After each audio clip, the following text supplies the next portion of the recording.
আমার প্রাণের ভাইরা, বিশ্বনবী মুহাম্মদুর রাসূলুল্লাহ সাল্লাল্লাহু আলাইহি সাল্লাম ছিলেন একজন পয়গাম্বর। একজন পয়গাম্বরের শরীরে আল্লাহ বেহেশতের 40 জন যুবকের শক্তি দিয়েছে। আর বেহেশতের একজন যুবকের শক্তি পৃথিবীর 100 যুবকের শক্তির সমান। এর মানে 4000 মানুষের শরীরের শক্তি আল্লাহ সুবহানাহু ওয়া তাআলা বিশ্বনবীকে একাই দান করেছিলেন। সুবহানাল্লাহ। আমার বন্ধুগণ, ওই পাথরকে যখন কেউ সরাতে পারলো না, তখন বিশ্বনবী সেখানে গেলেন। সেখানে গিয়ে আঘাত করলেন। হযরত জাবের লক্ষ্য করলেন, আল্লাহর নবী যখন এভাবে আঘাত করতে শুরু করলেন, তার হাত যখন উপরে উঠালেন, দেখা গেল বিশ্বনবীর পেটে 2টা পাথর বেঁধে রেখেছে। আবু হুরায়রা হযরত জাবের নিজেকে কন্ট্রোল করতে পারলেন না। কি দেখলাম? সুরওয়ারে কায়নাত, যার খাতিরে আসমান জমিন ভূমণ্ডল আল্লাহ সৃষ্টি করেছেন, তার পেটে 2টা পাথর বাঁধা। আমার বন্ধুগণ, পাথরে ক্ষুধা মিটায় না, পাথরে পেটের গরমি ভাব দূর করে, পেটকে ঠান্ডা রাখে, একটু আরাম লাগে। আর পাথর সরালে বেহুশ হয়ে যায় পেটের ক্ষুধায়। একজন মানুষ 2 দিন 3 দিন 5 দিন 7 দিন সারাদিনে 1টা খেজুর খাওয়া, 2টা খেজুর খাওয়া, এভাবে মাসের পর মাস সাহাবায়ে কেরাম কষ্ট করেছেন। আমার বন্ধুগণ, বরকত কাকে বলে? হযরত জাবের রাদিয়াল্লাহু তাআলা যখন লক্ষ্য করলেন বিশ্বনবীর পেটের মাঝে 2টা পাথর বাঁধা, হযরত জাবের দৌড়াইয়া বাড়িতে গেলেন। তার বেগমকে বললেন, বেগম, আমাদের ঘরে কোনো ব্যবস্থা আছে কি? হযরত জাবেরের স্ত্রী বললেন, কেন, কি হয়েছে? হযরত জাবের বললেন, বেগম, আমি দেখেছি মুহাম্মদুর রাসূলুল্লাহ সাল্লাল্লাহু আলাইহি সাল্লামের পেট মুবারকে 2টা পাথর বেঁধে রেখেছে। হযরত জাবেরের স্ত্রী বললেন, হে জাবের, তুমি যাও বিশ্বনবীকে দাওয়াত করো। আমাদের ঘরে সামান্য পরিমাণ জব আছে আর ছোট্ট একটা ছাগলের বাচ্চা আছে, এটা দিয়ে বিশ্বনবীকে দাওয়াত করা হবে। হযরত জাবের দৌড়ে গেলেন, বিশ্বনবীকে খানে কানে বললেন, ইয়া রাসূলুল্লাহ, আজকে দুপুরবেলা আপনি আমার ঘরে খাবেন। আমার বন্ধুগণ, হযরত জাবের যখন এই কথা বললেন, সাথে সাথে আল্লাহর নবী 3000 সাহাবীকে বললেন, এ আমার সাহাবীরা, আজকে দুপুরবেলা তোমরা সবাই জাবেরের ঘরে খাওয়া দাওয়া করবে। হযরত জাবের তবা, ছোট্ট একটা ছাগলের বাচ্চা, 1 কেজি পরিমাণ জব, 3000 সাহাবী, এটা কি করে সম্ভব? হযরত জাবের অবাক হয়ে গেলেন। আল্লাহ রাসূল বলেন, জাবের, তুমি ভয় পেও না, যাও বেগম সাহেবকে বলো রান্না করতে। হযরত জাবের গিয়ে গেলেন, গিয়ে বলে, তুমি রান্নার ব্যবস্থা করো, তবে শুনো, আমাদের ঘরে 3000 সাহাবী আজকে দুপুরবেলা খাবে। আচ্ছা বলেন তো, এটা কি করে সম্ভব? আল্লাহ রাসূল বললেন, তুমি শুনো, যা রান্না করবে ডেকে ফেলবে, আমি আসার আগ পর্যন্ত কিছুতে ধরবে না। বিশ্বনবী গেলেন, 3000 সাহাবায়ে কেরামকে সাথে নিয়ে রুটিগুলো একটা কাপড় দিয়ে ঢেকে ফেললেন, আবার গোশতগুলো একটা কাপড় দিয়ে ঢেকে ফেললেন। তারপর কিছু রুটি মুখে নিলেন, আবার রেখে দিলেন, কিছু গোশত মুখে নিলেন, আবার রেখে দিলেন। বিশ্বনবীর লালার বরকতে, তুতুর বরকতে এই সামান্য পরিমাণ রুটি আর সামান্য পরিমাণ গোশত 3000 সাহাবী পেট ভরে খেয়েছে। সুবহানাল্লাহ।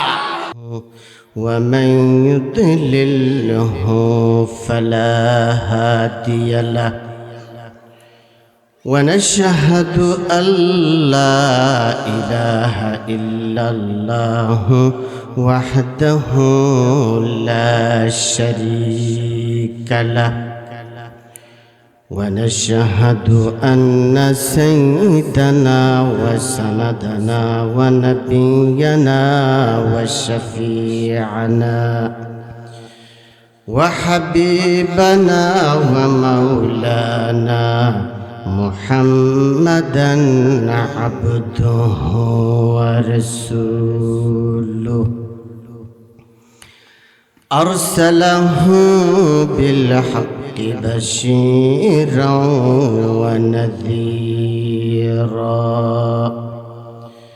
وداعيا إلى الله بإذنه وسراجا وقمرا منيرا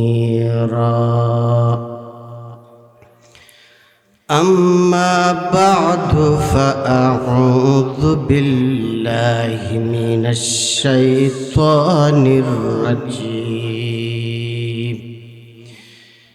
بسم الله الرحمن الرحيم.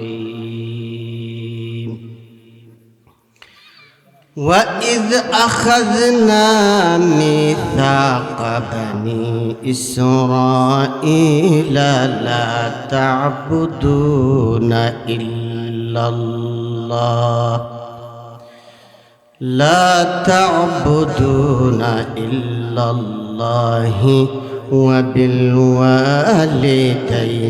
إحسانا وذي القربى واليتامى والمساكين وقولوا للناس حسنا وأقيموا الصلاة وآتوا الزكاة ثم توليتم إلا قليلا منكم وأنتم تعرضون.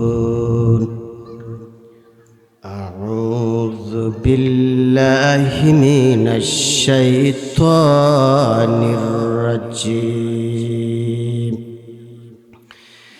إن الله وملائكته يصلون على النبي يا أيها الذين آمنوا صلوا عليه وسلموا تسليما. بلغ العلا بكماله كشف الدجى بجماله حسنت جميع خصاله صلوا عليه وآله. नहीं है दो जहां में मिसाल मोहम्मद जमाल खुदा है कमाल मोहम्मद बलगल उला बि कमालिह कशफत दुजा बिजमालिह हसनत जमीउ खिसालिह सल्लु अलैहि व आलिहि। अल्लाहुम्मा सल्लि अला मुहम्मदिन व अला आलि मुहम्मद कमा सल्लैता अला इब्राहीम व अला आलि इब्राहीम इन्नका हमीदुम मजीद। अल्लाहुम्मा बारिक अला मुहम्मदिन व अला आलि मुहम्मद कमा बारकता अला इब्राहीम व अला आलि इब्राहीम इन्नका हमीदुम मजीद। জামালপুর উত্তরপাড় ইসলামী যুব সমাজের উদ্যোগে আয়োজিত আজকের অষ্টম বার্ষিক ওয়াজ মাহফিল, উক্ত ওয়াজ মাহফিলের সম্মানিত সভাপতি, বাই পরিচালক, উপস্থিত উলামায়ে কেরাম, ইসলামী চিন্তাবিদ, সর্বস্তরের তাওহীদি জনতা, আমার পর্দা আড়ালের মা ও বোনেরা এবং আবার স্নেহের ছোট্ট কচি কাচারা, আমি আবারও সম্ভাষণ হিসাবে আপনাদেরকে জানাচ্ছি আসসালামু আলাইকুম ওয়া রাহমাতুল্লাহ। কি ব্যাপার, আপনার সালামের উত্তর জুড়ে দেন। সালামের উত্তর দেওয়া ওয়াজিব, সালামের উত্তর দেওয়া ওয়াজিব। আপনারা তো অনেকে আছেন, কিন্তু আপনারা যদি উত্তর না দেন তাহলে বোঝা যাবে কেউ এখানে নেই। আমি আবারও দিচ্ছি আসসালামু আলাইকুম ওয়া রাহমাতুল্লাহ। মাশাআল্লাহ মাশাআল্লাহ। সম্মানিত উপস্থিতি, আমরা সর্বপ্রথম সেই মহান পরাক্রমশালী আল্লাহ সুবহানাহু ওয়া তাআলার লাখ কোটি শুকরিয়া জ্ঞাপন করছি যার অফার কৃপায় আজ আমরা এই কনকনে ঠান্ডায় দুনিয়ার সমস্ত কাজকে বাদ দিয়ে দিনী মাহফিল অর্থাৎ জান্নাতের টুকরায় আমরা সবাই বসতে পেরেছি। আমরা চিৎকার করে বলি আলহামদুলিল্লাহ। সাথে সাথে লাখো কোটি দুরূদ আর সালাম প্রেরণ করছি বিশ্ব মানবতার মুক্তির স্বাগত শোষিত, বঞ্চিত, নির্যাতিত, নিপীড়িত, অপহেলিত মানুষের বন্ধু আমাদের আকা বিশ্বনবী হযরত মুহাম্মদ সাল্লাল্লাহু আলাইহি সাল্লাম, তার পরিবারবর্গ ও প্রিয় সহচরদের উপর। সম্মানিত উপস্থিতি, আমি আপনাদের সামনে একখানা আয়াতে কারিমা তিলাওয়াত করেছি। জ্ঞান বিজ্ঞানের মূল ধারা, যুগ জিজ্ঞাসার সঠিক সমাধানদাতা, ইসলামী জীবন দর্শনের মূল উৎস, কমপ্লিট কোড অফ লাইফ তথা পূর্ণাঙ্গ জীবন বিধান, মহাগ্রন্থ আল কোরআনের সূরাতুল বাকারাহের 83 নম্বর আয়াত। সম্মানিত উপস্থিতি, এই আয়াতে বিশ্ব সমাজ সুন্দরভাবে বিনির্মাণে, সুশৃঙ্খল জীবন গঠনে, সম্মানের সাথে বেঁচে থাকার অবলম্বন হিসেবে কিছু পাথেয়, কিছু পদ্ধতি আল্লাহ সুবহানাহু ওয়া তাআলা এই আয়াতে উল্লেখ করেছে। আমরা জানি মানুষ আশরাফুল মাখলুকাত, সৃষ্টির সেরা জীব।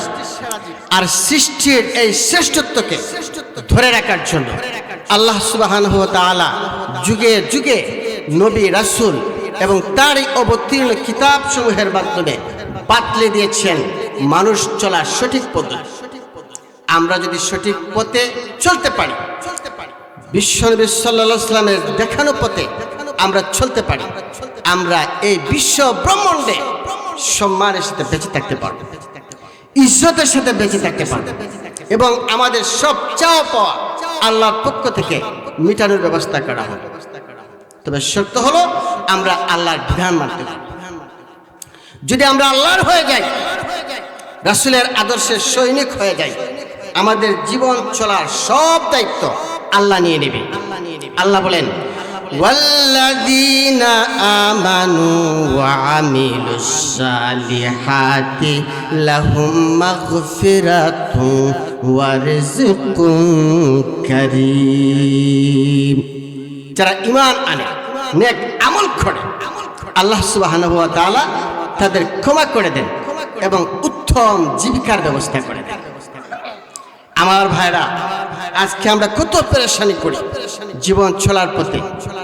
আজকে এত পেরেশানি করার পরও আমাদের জীবনের উন্নতি ঘটছে না।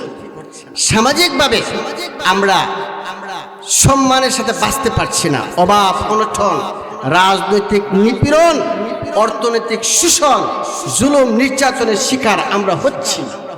আমরা এক শ্রেণীর মানুষ দারিদ্র, আরেক শ্রেণীর মানুষ আঙ্গুল ফুলে কলা গাছ হচ্ছে। আমাদেরকে চুষে চুষে এক ধরনের মানুষ বড় হয়েছে, কিন্তু আমরা তো শুধু খাটুনি খাচ্ছি।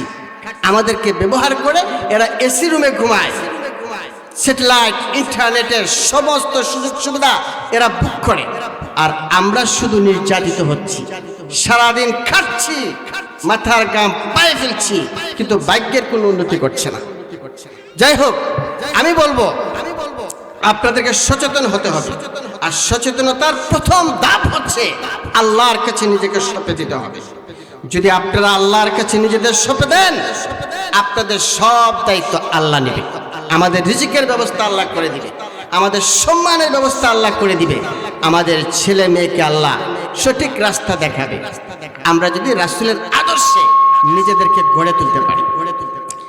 আজকে দেখেন সাহাবায়ে কেরাম কত কষ্ট করেছে, অনাহারে থেকেছে, পেটের ক্ষুধায় ছটফট করেছে, 2 দিন 3 দিন 5 দিন সপ্তাহ অনেক দিন উপবাস থেকেছে, কিন্তু আল্লাহর কাছে এরা নির্ভরশীল ছিল, যার ফলে আল্লাহ তাদেরকে এত সম্মানিত করেছে। এক সময় মুসলমানরা বিশ্বের দরবারে শ্রেষ্ঠ জাতি হিসেবে মাথা উঁচু করে দাঁড়িয়েছিল, সাফল্যের চরম শিখরে এরা পৌঁছেছিল। কিভাবে ছিল? কারণ তারা কোরআনকে বক্ষে ধারণ করেছিল, সকল বাধাকে পিছনে ফেলে ইসলামের জান্ডাকে হাতে নিয়ে এরা সামনের দিকে এগিয়েছিল। এজন্য এরা সারা বিশ্ব শাসন করেছে। আমার ভাইরা, সাহাবায়ে কেরাম ক্ষুধার্ত থেকেছেন, কিন্তু আল্লাহ ছাড়া কারো কাছে মাথা নত করে নাই। আমার বন্ধুগণ, আমরা যদি, এজন্য আল্লাহ বলেছেন, যদি তোমরা বিশ্বের বুকে মাথা উঁচু করে দাঁড়াতে চাও, সম্মানের সাথে বাঁচতে চাও, তোমরা আত্মসমর্পণ করো। এট ফার্স্ট, লা তা'বুদুনা ইল্লাল্লাহ, তোমরা শপথ করো আল্লাহ ছাড়া কারো কাছে মাথা নত করবে না। যদি আল্লাহ ছাড়া কারো কাছে মাথা নত না করো, তাহলে আমি তোমাদেরকে বিশ্বের দরবারে তুলে ধরবো, তোমরা সম্মানের সাথে বেঁচে থাকবে, তোমাদের রিজিক সবগুলোর ব্যবস্থা আমি করে দেব। কারণ আল্লাহ নিজেই ঘোষণা দিয়েছেন, তিনি ওয়াদা করেছেন, ওয়াল্লাযীনা আমানু ওয়া আমিলুস সালিহাতি লাহুম মাগফিরাতুন ওয়া রিজকুন কারীম। আল্লাহ অঙ্গীকার করেছেন, তোমরা যদি ঈমান আনো, নেক আমল করো, আল্লাহ রাব্বুল আলামিন তোমাদের ক্ষমা করে দিবেন, এমনকি তোমাদের উত্তম জীবিকার ব্যবস্থা করে দেবে। এখানে রিজিক বলতে মুফাসসিরিনে কেরাম অনেক ব্যাখ্যা করেছে, আমি সেদিকে যাচ্ছি না। আমি আপনাদের সামনে যে আয়াত বলেছি, আল্লাহ ছাড়া আমরা কারো কাছে মাথা নত করব না। সাহাবায়ে কেরাম উপোস থেকেছেন, পেটে পাথর বেঁধেছেন, কিন্তু আল্লাহ ছাড়া কারো কাছে মাথা নত করে নাই। কিন্তু শেষ পর্যন্ত আল্লাহ এদেরকে এত রহমত আর বরকত দিলেন, বিশ্ব নেতা বানাই দিলেন। যেরকম সুবহানাল্লাহ। আমার প্রাণের ভাইরা, আপনারা জানেন সাহাবায়ে কেরাম মসজিদে নববীতে অবস্থান করছিলেন। 70 জন সাহাবী, এরা বড় ক্ষুধার্ত, উপোস থাকতেন, এরা খাবারের কোনো ব্যবস্থা ছিল না। কিন্তু বিশ্বনবীর কাছ থেকে এক মুহূর্ত দূরে যেত না, কারণ বিশ্বনবীর জবান থেকে যদি কোনো কথা বের হয়ে যায়, সাথে সাথে ওই কথাগুলো এরা মস্তিষ্কে স্মরণ করে রেখে দিত। কারণ বিশ্বনবীর কাছ থেকে সরে গেলে কথাগুলো ছুটে যাবে, এজন্য সবসময় এরা রাসূলের পাশে থাকতো। অনেকের বাড়ি দিচ্ছিল দূরে, অনেকেই ছিল দারিদ্র, এরা উপোস থাকত। আমার ভাইরা, 3 দিন হয়ে গেল মসজিদে নববীতে কোনো খাবারের ব্যবস্থা নাই। সাহাবায়ে কেরাম ক্ষুধার্ত, এমনকি রইসুল মুফাসসিরিন, রইসুল মুহাদ্দিসিন, হাদিস শাস্ত্রের দিকপাল, যার কাছ থেকে প্রায় 6000-এরও অধিক, 5000-এরও অধিক হাদিস সংকলিত হয়েছে, হযরত আবু হুরায়রা রাদিয়াল্লাহু তাআলা। আমার প্রাণের ভাইরা, হযরতে আবু হুরায়রা পেটের ক্ষুধায় মসজিদে নববী থেকে বের হয়ে আসলেন, এমনকি রাস্তায় এসে মাটিতে পড়ে ঘোরাঘুরি করতে শুরু করে দিলেন। হযরত আবু হুরায়রা পেটের ক্ষুধায় ছটফট করতে শুরু করলেন। আল্লাহর নবী ওই রাস্তা দিয়ে আসলেন, অন্যান্যরাও ওই রাস্তা দিয়ে গেল। হযরতে আবু হুরায়রা ইঙ্গিত করলেন, আমি ক্ষুধার্ত, আমার পেটে কোনো খাবার নাই। বিশ্বনবী যখন ওই রাস্তা দিয়ে আসলেন, হযরতে আবু হুরায়রা তার মনে একটু সান্ত্বনা জাগ্রত হলো, অবশ্যই বিশ্বনবীর খাতিরে অবশ্যই আমার একটা খাবারের ব্যবস্থা হয়ে যাবে। বিশ্বনবী যখন কাছে আসলেন, হযরতে আবু হুরায়রা বলেন, ইয়া রাসূলুল্লাহ, পেটের ক্ষুধায় আমার কলিজা ছিঁড়ে যার উপক্রম হয়ে গেছে, আমার জন্য কিছু খাবারের ব্যবস্থা করুন। আল্লাহর নবী হাত ধরে উঠিয়ে বাড়িতে নিয়ে গেলেন। হযরতে আয়েশাকে বললেন, হে আয়েশা, আমাদের ঘরে কোনো খাবারের ব্যবস্থা আছে কি? মা আয়েশা উত্তর দিলেন, ইয়া রাসূলুল্লাহ, একমাত্র পানি ব্যতীত নবীজির ঘরে আর কোনো ব্যবস্থা নেই। আমার প্রাণের ভাইরা, হযরতে আবু হুরায়রা ওই কথাগুলো শোনার সাথে সাথে নবীজির হাত থেকে খসে পড়ে গেলেন আর বলতে লাগলেন, ইয়া রাসূলুল্লাহ, আমার জন্য আর টেনশন করবেন না, আমার মনে হয় না খেয়ে আমাকে মরতে হবে, আমি আশা বাদ দিয়ে দিচ্ছি। আল্লাহ রাসূল বলেন, আবু হুরায়রা, এমন করে ভেঙে পড়ো না, অবশ্যই আল্লাহর পক্ষ থেকে ফয়সালা হবে। কথাটা কেন বললাম? সাহাবায়ে কেরাম কত কষ্ট করেছে, না খেয়ে থেকেছেন, কিন্তু আরেকটা বলছি, আল্লাহ জীবিকার ব্যবস্থা করে দেন, রহমত বরকতে ভরপুর করে দেন। আমার ভাইরা, আল্লাহ রাসূল আবু হুরায়রাকে নিয়ে বললেন, আবু হুরায়রা, অপেক্ষা করো, অবশ্যই একটা ফয়সালা হবে, কত খাবারের ব্যবস্থা নাই। আমার ভাইরা, হঠাৎ করে দেখা গেল একটা লোক একটা পেয়ালাতে কি যেন নিয়ে আসছে। আবু হুরায়রা চিন্তা করলো, মনে হয় কোন খাবার, তাইলে এখান থেকে কিছু খাবো। আমার বন্ধুগণ, আবু হুরায়রার সামনে যখন এগুলো নিয়ে আসা হলো, দেখা গেল একটা পেয়ালাতে কিছু দুধ। লোকটা বললো, ইয়া রাসূলুল্লাহ, গত রাত আমার একটা উট বাচ্চা দিয়েছে, ভাবলাম প্রথম দুধটুকু আপনাকে পান করাবো। আবু হুরায়রা মহা খুশি, কিছু খেতে পারবেন। বন্ধুরা আমার প্রাণের ভাইরা, যখন ওই লোকটা ওই কথাগুলো বললেন, সাথে সাথে আবু হুরায়রাকে বলেন, আবু হুরায়রা, তুমি মসজিদে নববীতে যাও। এই আমার 70 জন সাহাবী এখন পর্যন্ত কোনো কিছু খায় নাই, তাদের পেট খালি। তুমি তাদের বলো আল্লাহর পক্ষ থেকে তাদেরকে মেহমানদারি করা হবে, দুধ এসেছে, সবাই খাবে। আবু হুরায়রা চিন্তা করলেন, এক পেয়ালা দুধ, রাসূল কিছু খান নাই, আমিও খাই নাই।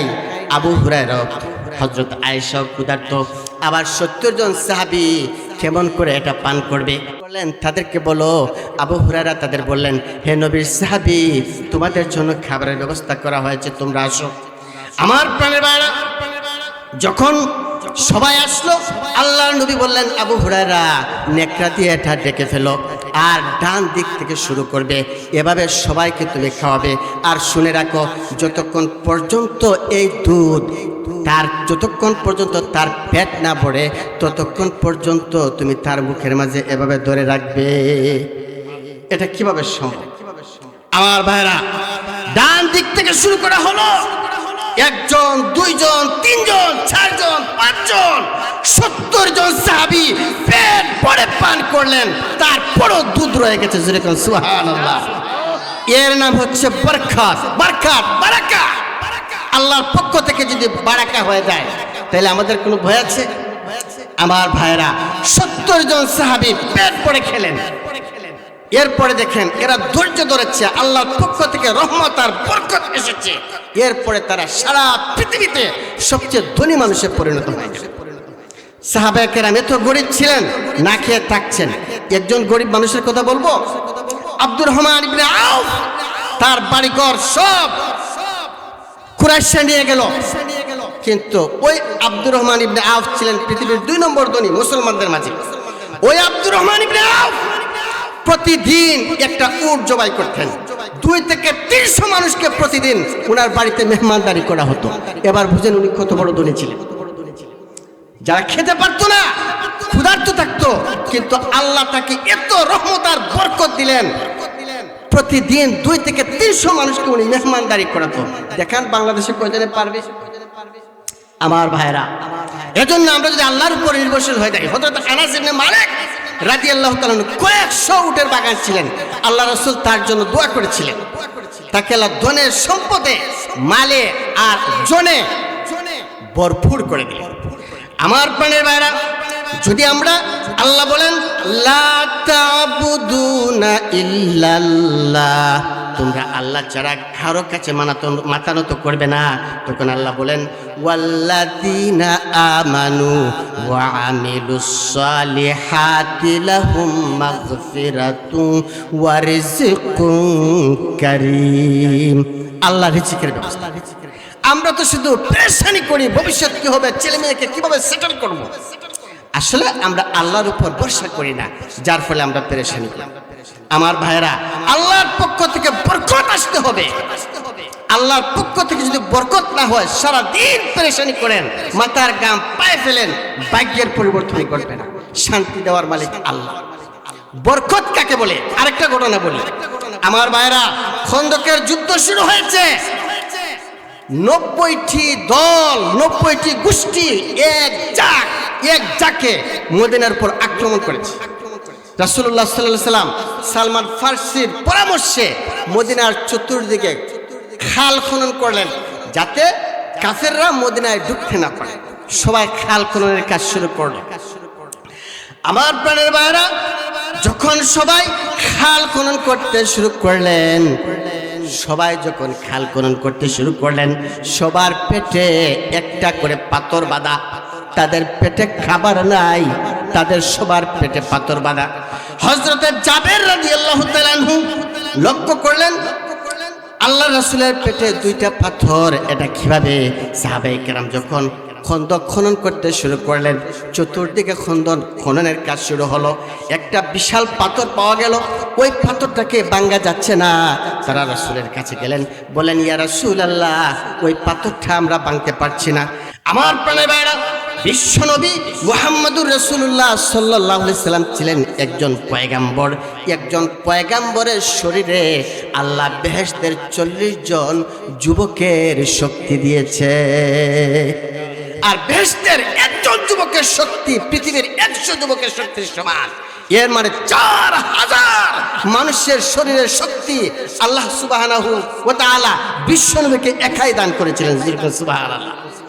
আমার বন্ধুগণ, ওই পাথরকে যখন কেউ সরাতে পারলো না, তখন বিশ্বনবী সেখানে গেলেন।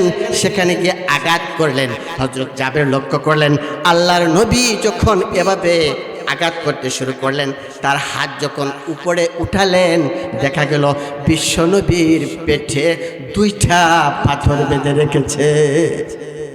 আবু হুরায়রা, হযরত জাবের নিজেকে কন্ট্রোল করতে পারলেন না। কি দেখলাম?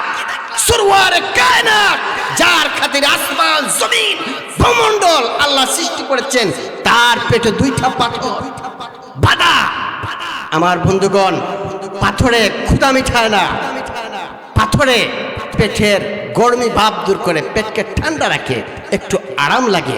আর পাথর সরালে বেহুশ হয়ে যায় পেটের ক্ষুধায়। একজন মানুষ 2 দিন 3 দিন 5 দিন 7 দিন সারাদিনে একটা খেজুর খাওয়া, 2টা খেজুর খাওয়া, এভাবে মাসের পর মাস সাহাবায়ে কেরাম কষ্ট করেছেন।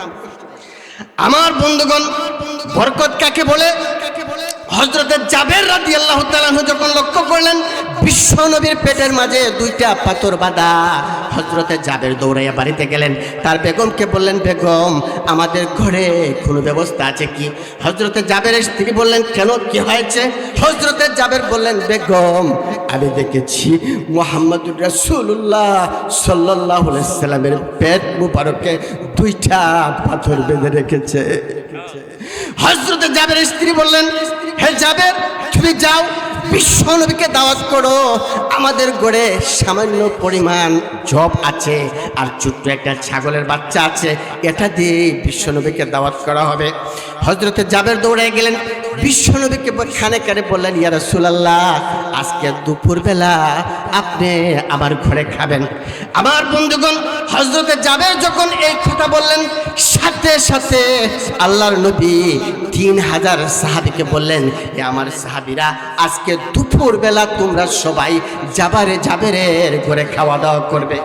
হযরত জাবের তবা, ছোট্ট একটা ছাগলের বাচ্চা, 1 কেজি পরিমাণ জব, 3000 সাহাবী, এটা কি করে সম্ভব? হযরত জাবের অবাক হয়ে গেলেন। আল্লাহ রাসূল বলেন, জাবের, তুমি ভয় পেও না, যাও বেগম সাহেবকে বলো রান্না করতে। হযরত জাবের গিয়ে গেলেন, গিয়ে বলে, তুমি রান্নার ব্যবস্থা করো, তবে শুনো, আমাদের ঘরে 3000 সাহাবী আজকে দুপুরবেলা খাবে। আচ্ছা বলেন তো, এটা কি করে সম্ভব? আল্লাহ রাসূল বললেন, তুমি শুনো, যা রান্না করবে ডেকে ফেলবে, আমি আসার আগ পর্যন্ত কিছুতে ধরবে না। বিশ্বনবী গেলেন, 3000 সাহাবায়ে কেরামকে সাথে নিয়ে রুটিগুলো একটা কাপড় দিয়ে ঢেকে ফেললেন, আবার গোশতগুলো একটা কাপড় দিয়ে ঢেকে ফেললেন। তারপর কিছু রুটি মুখে নিলেন, আবার রেখে দিলেন, কিছু গোশত মুখে নিলেন, আবার রেখে দিলেন। বিশ্বনবীর লালার বরকতে, তুতুর বরকতে এই সামান্য পরিমাণ রুটি আর সামান্য পরিমাণ গোশত 3000 সাহাবী পেট ভরে খেয়েছে। সুবহানাল্লাহ। এরপরও খাবার রয়েছে। আল্লাহ কি বলছেন? ওয়াল্লাযীনা আমানু ওয়া আমিলুস সালিহাতি লাহুম মাগফিরাতুন ওয়া রিজকুন কারীম। তোমরা যদি ঈমান আনো আর নেক আমল করো, তোমাদের উত্তম জীবিকার ব্যবস্থা আল্লাহ করে দেন। আমার ভাইরা, আমি কথাটা কেন বললাম? যদি আমরা আল্লাহর উপর ভরসা করতে পারি, আমাদের রিজিকের মালিক আল্লাহ, আমাদের ধন সম্পদের মালিক আল্লাহ, ইজ্জতের মালিক আল্লাহ, সম্মানের সাথে বেঁচে থাকার মালিক আল্লাহ। কিন্তু আমরা কত বোকা, আমরা আল্লাহকে ছেড়ে আমরা নেতার পিছনে পিছনে ঘুরি। 1 কাপ চা খাওয়ায় সারাদিন তার পিছনে ঘুরঘুর করি। আমরা কত নীচ জাতি হয়ে গেলাম। এ জাতিকে আল্লাহ সম্মান দিবে? এই তো আগামীতে নির্বাচন আসছে, আপনি দেখবেন এক কাপ চায়ের জন্য পিছনে পিছনে গুড়গুড় করে 500 টাকার জন্য 200 টাকার জন্য নিজের ইতিহাস, ঐতিহ্য, সম্মান একজনের হাতে তুলে দিবে, আর ওই বেটা যা ইচ্ছা তাই করবে। আমার ভাইরা, ওই লোকটা যত পাপ করবে আপনার ম্যান্ডেট পেয়ে কিয়ামতের মাঠে আল্লাহর আদালতে আপনাকে জবাবদিহি করতে হবে। আপনার একটা ম্যান্ডেটের কারণে যদি কোনো মানুষ নির্বাচিত হয়, সে যদি ঘুষ খায়, চাঁদাবাজি করে, মাস্তানি করে, এর সম্পূর্ণ দায়ভার আপনার কাঁধে নিতে হবে। মনে রাখেন, সাধু সাবধান। আমার ভাইরা, সামনের সময় আসছে, আমি যে কথাগুলো বলছি আপনারা আল্লাহর উপর নির্ভরশীল হয়ে যান, আল্লাহর উপর ভরসা করেন। আমার সব চাওয়া পাওয়া একমাত্র আল্লাহর কাছে। আমাদের সব কিছুর জিম্মাদারি আল্লাহ নিয়ে নেবে। আমার বন্ধুগণ, টাকা পয়সা এগুলো আল্লাহ আমাদের দেবে, সম্মানিত আল্লাহ করবেন। তবে আল্লাহর উপর আপনাকে ভরসা করতে হবে।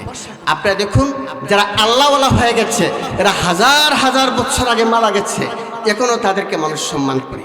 শাহজালাল মুজাহিদমণি আজ থেকে 700 বছর আগে সিলেটে এসেছিলেন, কিন্তু এখনো তাকে মানুষের সম্মান করে। ওই জামানায় যারা ছিল, কারো নাম কেউ চিনে?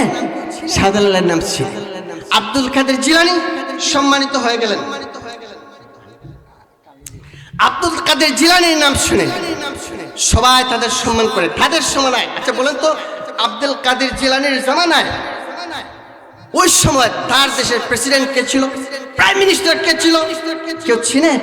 কেউ চিনে না। একমাত্র আল্লাহ ওয়ালা মরে না, আল্লাহর ওলিরা মরে না। এরা মরে গেলেও মানুষ সম্মানের সাথে ভক্তি সহকারে তাদেরকে স্মরণ করে। আমার বন্ধুগণ, এজন্য আমি বলবো, আপনারা আল্লাহওয়ালা হয়ে যান, আল্লাহওয়ালাদের সাথে থাকেন, দিনদার মানুষের সাথে থাকেন, আলিম উলামাদের সাথে থাকেন, জীবন ধন্য হয়ে যাবে। আর যদি আলিম উলামাদের সঙ্গ ছেড়ে পাপিষ্ঠদের সাথ ধরেন, জাহান্নামে নিয়ে নেবেন, যাকে যাকে জাহান্নামে নিয়ে নেবেন। যারা পাপ করে, আল্লাহর বিধানকে অস্বীকার করে, তাদের সঙ্গ নেবেন, জাহান্নামে যাবেন। এটা আল্লাহর কথা, এটা আমার কথা। আর যদি আপনি আল্লাহওয়ালা হয়ে যান, ইহজগৎ পরজগতে আপনি সম্মানিত হয়ে যাবেন, বাদশা হয়ে যাবেন। আমার প্রিয় ভাইরা, যারা জান্নাতি হবে কিয়ামতের মাঠে, যিনি জান্নাতে যাবেন, সবচেয়ে ছোট্ট মানুষ, যে সবচেয়ে নিম্ন স্তরের জান্নাতি থাকে, যে জান্নাতটা দেওয়া হবে, 2টা পৃথিবীর সমান একটা জান্নাত দেওয়া হবে। যেরকম সুবহানাল্লাহ, বুঝছেন? আর সামান্য ওই যে মানুষগুলোর পিছনে ঘুরেন, এক কাপ চা খাওয়ার জন্য, 500 টাকার জন্য, সামান্য একটু সুবিধা নেওয়ার জন্য, এই জান্নাত আপনারা পাবেন না। আর যদি আপনারা আল্লাহওয়ালাদের সাথে থাকেন, মুত্তাকিদের সাথে থাকেন, পরহেজগারদের সাথে থাকেন, আপনাদের ইহকাল পরকাল আপনাদের সফল হয়ে যাবে, আপনারা ধনী হয়ে যাবেন। আমার বন্ধুগণ, আমি আপনাদের সামনে যে কথাটা, যে মেসেজটা দিতে যাচ্ছি, আশা করি আপনারা বুঝতে পারছেন। আরেকটা ঘটনা বলবো। আমি যে আয়াত আপনাদের সামনে তিলাওয়াত করেছি, এই আয়াতের ব্যাখ্যা যদি 1 মাস করা হয়, প্রতিদিন 1 ঘন্টা করে করা হয়, এটা শেষ করা যাবে না। আসলে আয়াতটা বিশাল বলে ফেলেছি। আমি শুধু আছি, লা তা'বুদুনা ইল্লাল্লাহ, আল্লাহ ছাড়া কারো কাছে মাথা নত করবে না। আল্লাহর কাছে যদি আমরা আত্মসমর্পণ করতে পারি, আল্লাহ আমার হয়ে যাবে, তামাম দুনিয়া আমার হয়ে যাবে। আমার বন্ধুগণ, একবার একজন আল্লাহর ওলি, একজন বাদশার নামটা আমার স্মরণ থেকে চলে গেছে, তার খাদেমকে বললেন, তুমি আমার জন্য অজুর পানির ব্যবস্থা করো। বাদশাহ তাহাজ্জুদের নামাজ পড়তেন, অজু করবেন। তার খাদেমকে বললেন, আমার জন্য অজুর পানির ব্যবস্থা করো। উনি যখন পুকুরে গেলেন, পানি নিয়ে আসলেন, বাদশাহ ওই পানি দিয়ে অজু করলেন। কিন্তু দেখা গেল গভীর খনখনে শীতের দিনে ওই পানি গরম হয়ে গেল। বাদশাহ জিজ্ঞেস করলো, তুমি পানি কোত্থেকে আনছো? বলল, পুকুর থেকে আনলাম। বলল, এখন তো শীতের দিন, পানি গরম হলো কি করে? ওই লোকটা বলল, আমি তো জানি না। কই, তুমি ফলো করবে, আবার যখন পানি আনবে তুমি লক্ষ্য করবে কখন পানিটা গরম হয়। ওই লোকটা যখন পানি আনতে গেল, পানি উঠায়, আবার চতুর্দিকে থাকায়, পানি তো ঠান্ডা, হঠাৎ করে পানি গরম হয়ে গেল। আর লক্ষ্য করলো একটা মানুষ অজু করতে এসেছে, আর ওই মানুষটা যখন অজু করে সাথে সাথে ওই পানি গরম হয়ে যায়। সুবহানাল্লাহ বলবেন না? মাল্লাহুল মাওলা ফালাহুল কুল। আপনি যদি আল্লাহর হয়ে যান, আল্লাহর সব সৃষ্টি আপনার গোলাম হয়ে যান। আমার প্রাণের ভাইরা, ওই লোকটা হলো শামসুদ্দিন তিবরিজ রাদিয়াল্লাহু তাআলা রাহমাতুল্লাহি আলাইহি। উনি আল্লাহর একজন ওলি ছিলেন। উনি যখন অজু করতে যান সাথে সাথে পানি গরম হয়ে যায়। আমার বন্ধুগণ, আমি যে কথাটা বলতে চাচ্ছি, আমরা যে আল্লাহর হয়ে যাই, আল্লাহর সমস্ত মাখলুক আমাদের হয়ে যাবে। আমার বন্ধুগণ, আপনারা জানেন বিশ্ববিখ্যাত দার্শনিক মাওলানা রুমি রহমতুল্লাহি আলাইহি, উনি ছিলেন একজন বিখ্যাত দার্শনিক। একবার উনি তার বিশাল মাদ্রাসার লাইব্রেরিতে কিতাবগুলো দেখছেন। হঠাৎ করে লক্ষ্য করলেন একটা পাগল তার কাছে এসে জিজ্ঞেস করলেন, এগুলো কি করছো? মাওলানা রুমি বললেন, তুমি বুঝবে না। পাগল বলল, আমি বুঝবো না, ঠিক আছে। মাওলানা রুমি অন্য কক্ষে চলে গেলেন, আর আবার যখন আসলেন একটা কিতাব, উনি অবাক হয়ে গেলেন, কিতাবগুলো গেল কোথায়? দেখা যায় এই পাগলে হাসে, বলে, পাগল কিতাবগুলো কোথায়? কিতাবগুলো দীর্ঘদিন যাবৎ এক জায়গায় স্টক হয়ে আছে, এগুলো ব্যবহার হচ্ছে না, এজন্য এগুলোকে পানি নিচ্ছে, আমি দিয়ে আসছি যেন এগুলো ভালো থাকে কিছু করে। আচ্ছা বলেন তো, এটা কি করে সম্ভব?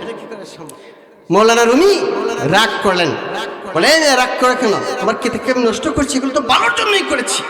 তো ভালোর জন্য কিভাবে করলে তুমি? আমার কিতাব যে নষ্ট হয়ে গেল, তোমার কিতাব আমি দিয়ে দিব। তুমি ওকে ধমক দাও কেন? তোমার কিতাব আমি দিয়ে দিব। পাগলে কি বলে? কিতাব দিয়ে দিব। যাই হোক, বলো দাও কিতাব। কিতাব এনে দিল। আমার ভাইরা, এই পাগল কিতাবগুলো এনে দিলেন। কিতাবের একটা পৃষ্ঠ পানিতে ভিজে নাই। চিৎকার করে বলেন সুবহানাল্লাহ। এই পাগল কে ছিলেন? এই পাগল কে ছিলেন? এজন্য মাওলানা রুমি খুব সুন্দর করে বলেছেন, থুমান সুদম থুমান সুদি তু তান মায় থান সুদম থু জান সুদি তা কৃষ্ণা গুয়দ মন দিগরম তু দিগড়ি।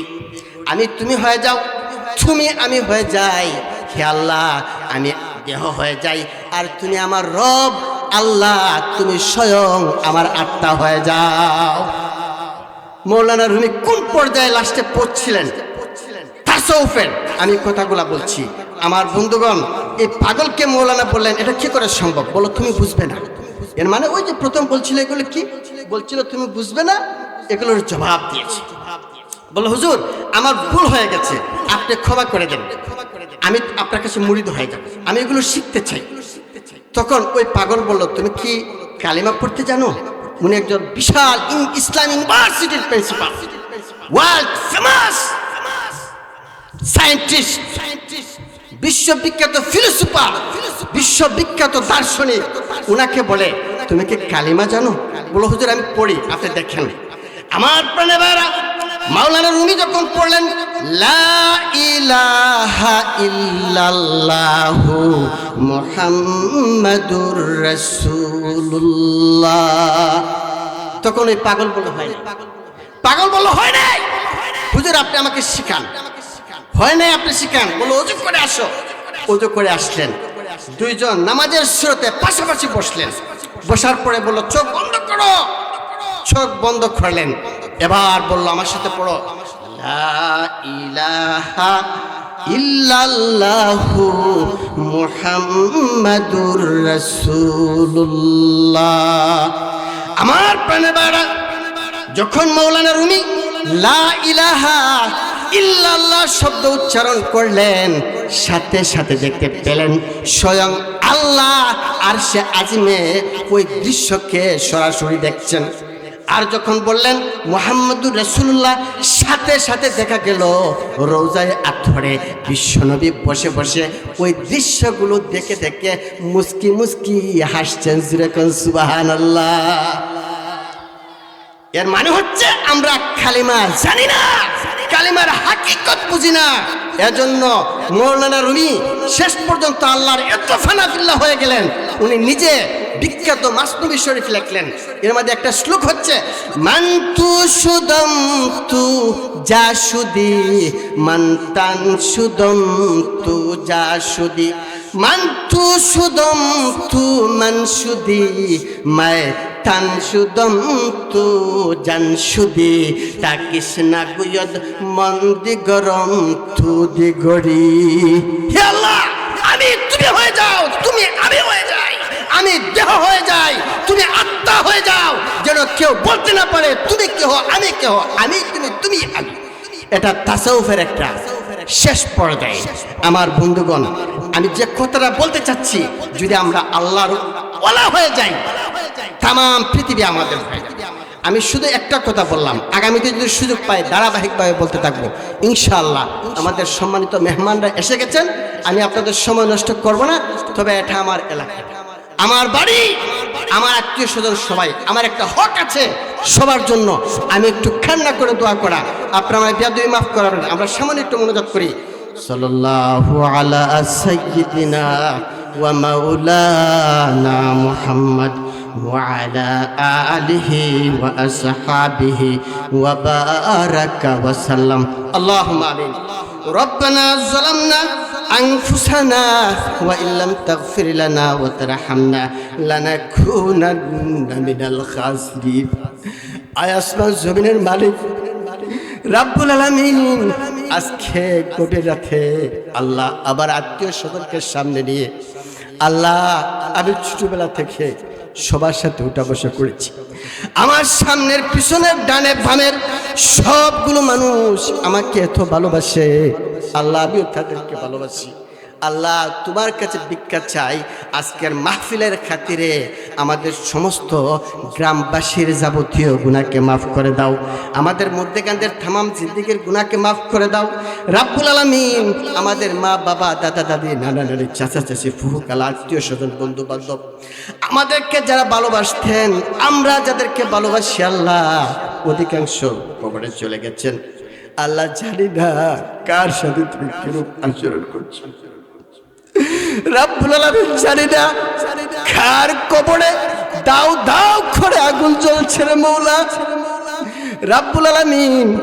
আওলাদ হিসাবে ভিক্ষা চাই, মেহেরবানি করে আমাদের প্রত্যেক আত্মীয় স্বজনের, আমাদের সবার মা বাবাকে, দাদা দাদিকে, নানা নানিকে, আত্মীয় স্বজনকে, আমাদের প্রিয় মানুষগুলোর খবরকে জান্নাতের বাগান বানিয়ে দাও রাব্বুল আলামিন। গত বছর এই মাহফিলে অনেক মানুষের সাথে ছিলাম আল্লাহ, এবছর অনেককে দেখতে পাচ্ছি না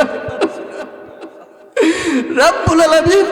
আমার অনেক আত্মীয় স্বজন এই স্বল্প সময়ে মারা গেছে আল্লাহ। আল্লাহ এই মাহফিলে তারা অনেক অবদান রেখেছে, অনেক সাহায্য করেছে রাব্বুল আলামিন। আমার একজন মায়ের বাবা ছিল আল্লাহ নুর ইসলাম বাবা, রাব্বুল আলামিন তার অবস্থা ভালো ছিল না, তারপরও এই মাহফিলকে সুন্দর করার জন্য প্রাণপণ চেষ্টা করেছে আল্লাহ। উনি খবরে চলে গেছে আল্লাহ, অনেকের নাম আমার মনে নাই রাব্বুল আলামিন। এই চার পাড়ের যতগুলো মুরব্বী আমাদেরকে ছেড়ে চলে গেছে আল্লাহ, প্রত্যেকের কবরকে জান্নাতের বাগান বানিয়ে দাও রাব্বুল আলামিন। আমরা যারা দুনিয়াতে আছি আল্লাহ, আমাদের অভাব অনটনকে দূর করে দাও, আমাদেরকে ইসলামী জিন্দেগি দাও আল্লাহ। এই মাহফিলকে তুমি কিয়ামত পর্যন্ত জারি রাখো, আমরা মরে গেলেও আমাদের আওলাদরা যেন এটা চালিয়ে যেতে পারে রাব্বুল আলামিন। আমাদের এই মাহফিলকে তুমি কবুল করো। ওয়া সুবহান রাব্বিকা রাব্বিল ইজ্জাতি আম্মা ইয়াসিফুন ওয়া সালামুন আলাল মুরসালিন ওয়াল হামদুলিল্লাহি রাব্বিল আলামিন।